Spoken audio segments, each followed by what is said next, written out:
Same label, so Republicans got to check the ingredients. David Valadao claims he's Republican. Yet, David Valadao voted to impeach President Trump. Yeah, Valadao voted to impeach Trump. And Republican Chris Matisse, a true conservative, 100% pro-Trump and proud. Okay, so that is an ad for Chris Mattis, a Trump conservative. And it's talking about how he's the true Trumpy conservative, and that other bozo, you don't want him. It's the normal sort of ad that you probably see in a lot of these Republican primaries. What is not normal about this is that the group that put together that ad were not Republicans. They're not conservatives. Well, kind of. It's a Nancy Pelosi affiliated PAC, House Majority PAC, and so kind of conservative, but ostensibly Democrats. And they're not only making ads to promote one Republican over another, but they're promoting the crazier, Trumpier one. And that is a potential issue because they're not just doing this in one race. In Colorado, a new Democratic super PAC cut a TV ad boosting the far-right election-denying state rep Don Hanks in the GOP primary. That's to choose the Republican who will go up against Senator Michael Bennet. The group is spending $1.49 million in the next few weeks in Colorado. They say that it mirrors the approach that Pennsylvania Attorney General Josh Shapiro has taken in his Democratic run for governor. Facing a crowded field of potential GOP contenders, he's choosing to contrast himself against Doug Mastriano, necessarily elevating Mastriano by like pretending that he's the obvious guy who's gonna win, when Mastriano is a legitimate insane person, as we've talked about. And so there are others, maybe we can get to them, but Democrats are going around and elevating the craziest candidates. Now, they would say that they're savvy like a fox, that they're gonna choose these crazies, and then the crazies will make it easier for the Democrats to win. So don't even worry about the crazies. We're gonna beat them because they're so crazy.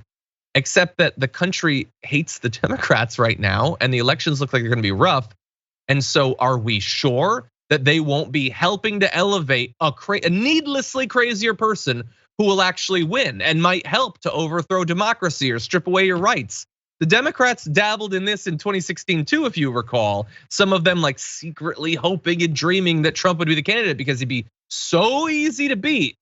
So they're putting not just time and attention, JR, but money into something that could potentially hurt the country quite a bit. What do you think? Do you think this strategy will work? As you mentioned, bro, 2016, it's like we haven't learned any lessons yet. They were going constant, and even when that was happening, there's people who saw this and understand, I don't know if there's a detachment from the country and who we are and the significant number of rabid racists and bigots that run through it. As we've seen, there's an influx in just energy and anti-LGBTQ hate during Pride Month. Whenever things are brought up, there's a significant percentage of the country that riles up in negativity and violence. We saw it, we've seen it since Donald Trump rose to power, since he came down the damn escalator and started ranting about Mexicans. The first thing he said. Yeah. We haven't learned from the fact that there's still Americans who love that stuff. They're all about it, they eat it up. And in fact, they don't care that Donald Trump pilfered $250 million out of them since he lost his election and put it in his pocket, along with 60,000 of it towards Kimberly Guilfoyle's pocket. They don't care. It's all worth their money, their time, their energy, and in some people's cases, as we saw in the January 6th evidence, their lives. They don't care. But somehow we're still stuck in this loop of thinking, hey, let's put $1.49 million into promoting more of these crazies. It's a lot of money. You know, there's some percentage of it that they actually do like these guys and do want them to win. Because then you go this route, you have no agenda, you don't sell your political legislation that you want to push at all. You kowtow and bow to them. One of these groups is a Pelosi group who said we need more strong Republicans. So you juxtapose that with you putting $1.49 million into promoting more of these strong Republicans.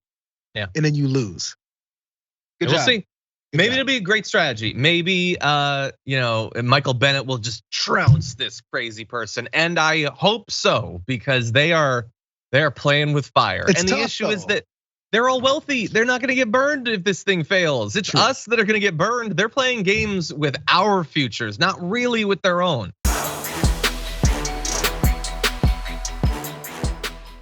For more political news breakdowns, interviews, stories of activism, and me trying my hardest to care about the occasional big celebrity news story, subscribe to our YouTube channel at youtube.com/The Damage Report. And you can ring the bell wherever it is so you don't miss anything.